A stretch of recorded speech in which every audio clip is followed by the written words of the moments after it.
মুখ্যমন্ত্ৰীগৰাকীয়ে কালি এটা কথা ঘোষণা কৰিলে যে আপুনি আৰু ৰকিবুল হুছেইনে যদি লিখি দিয়ে তেতিয়া গো মাংস বন্ধ এই সন্দৰ্ভত কি প্ৰতিক্ৰিয়া আগবঢ়ালে?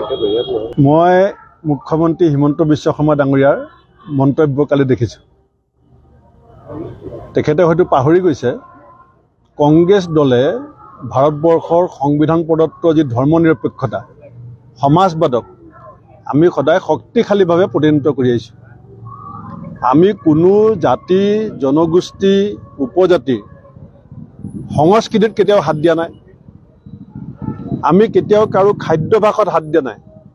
কোনে কি সাজ পোছাক পিন্ধিব, কোনে কি খাদ্য খাব, কাৰ ৰীতি নীতি পৰম্পৰা কেনেকুৱা হ'ব, সেইখিনি প্ৰত্যেকটো জাতি জনগোষ্ঠী উপজাতিয়ে নিজে নিজে ঠিক কৰি লৈছে। আমি কংগ্ৰেছ দলে সমাজবাদত বিশ্বাস কৰোঁ, কিন্তু বিজেপি আৰু RSSে কৈ আছিলে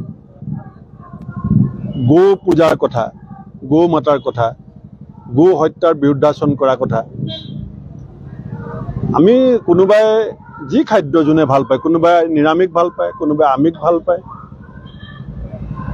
সবেই নিজৰ নিজৰ ৰীতি নীতি পৰম্পৰা সংস্কৃতি খাদ্যভাস সাজ পোছাক স্বতন্ত্ৰভাৱে মানি অহাৰ যিটো স্বত্ব যিটো দেশৰ সংবিধানে দিছে সেইটো কংগ্ৰেছ দলে প্ৰতিনিধিত্ব কৰে।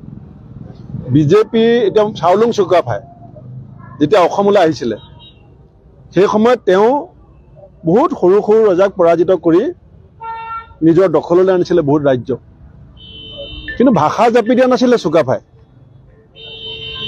সংস্কৃতি জাপি দিয়া নাছিলে। চুকাফাৰ যি নিজৰ ধৰ্ম আছিলে সেই ধৰ্ম সেই বাকীসকল পৰাজিতসকলৰ ওপৰত জাপি দিয়া নাছিলে। সেইকাৰণে চাওলুং চুকাফা আজি আমাৰ মাজত সমাদিত, আমাৰ সকলোৰে আদৰৰ।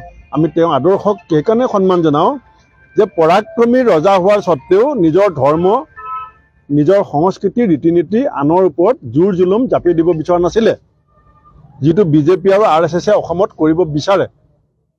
আৰু উজনি অসমত আহিলে বেলেগ কথা কয়, ইয়াত যাক মিয়া বুলি কয়। তেতিয়া কালি মুখ্যমন্ত্ৰীয়ে কি কৈছে যে ভূপেন বৰাই যদি লিখি দিয়ে তেতিয়া বিজেপিও সেইটো খোৱা বন্ধ কৰি দিয়ে। আপুনি বিচৰা বাতৰি পাব কেৱল নিউজ 18 এপত। নিউজ 18 এপ ডাউনলোড কৰিবলৈ স্কেন কৰক এই QR কোড। গুগল প্লে ষ্টৰতো পাব এই নিউজ 18 এপ।